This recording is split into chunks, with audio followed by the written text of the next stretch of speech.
Sir నా పేరు విశ్వేశ్వర గౌడ్. నేను పిలిగుంటలో ఉంటా. ఇక్కడ ఈ మెరచెరువు రూట్లో ఈ అండర్ బ్రిడ్జి మొదటి బ్రిడ్జి చేయబట్టి 2 సంవత్సరాల పైన అయింది. అయితే ఈ రెండో బ్రిడ్జి కూడా స్టార్ట్ అయింది. ఇంతవరకు కూడా ఏం పనులు పురోగతి లేదు.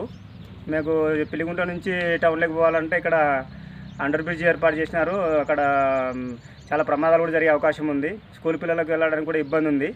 కాబట్టి తొందరగా మీరు అధికారులు చర్యలు తీసుకొని ఆ అండర్ బ్రిడ్జి తొందరగా మీరు పూర్తి అయ్యేటట్టు చేయగలరని కోరుచున్నాం. ఈ వర్షాకాలంలో అండర్ బ్రిడ్జి దగ్గర డౌన్ ఎక్కువగా ఉంటుంది కాబట్టి నీళ్ళు ఎక్కువగా స్టోర్ అవుతుంది. కాబట్టి రాకపోకలు కూడా చాలా ఇబ్బంది అవుతుంది. పిలిగుంట ఖాళీ చేసే పరిస్థితి ఉంది సార్. మాకు రాకపోకలు లేకుండా పిల్లలకి ఇబ్బంది అవుతుంది. సో అత్యవసర పరిస్థితుల్లో మేము వెళ్ళాలంటే కూడా చాలా ప్రాబ్లం అవుతుంది సార్.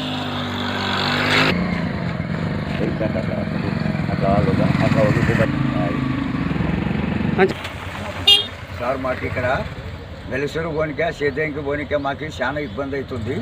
ఈ ఆంధ్ర గోవంలో పోనికే చాలా ఇబ్బంది అవుతుంది. ఇది మాకేమో 2 సంవత్సరాలు అవుతుంది. అవతల బ్రిడ్జ్ తయారైతలేదు. మళ్ళీ ఇది పెట్టినారు కానీ ఇది 4 నెలలు 5 నెలలు అవుతుంది. ఈ బ్రిడ్జ్ కూడా తయారైతలేదు. అది కర్నూలు రోడ్ దాని అయితే బ్రిడ్జ్ అవుతుంది. మన ఈ రైసూర్ది 2 అవుతున్నాయి కానీ ఏది కూడా అసలుకి అయితేనే లేదు.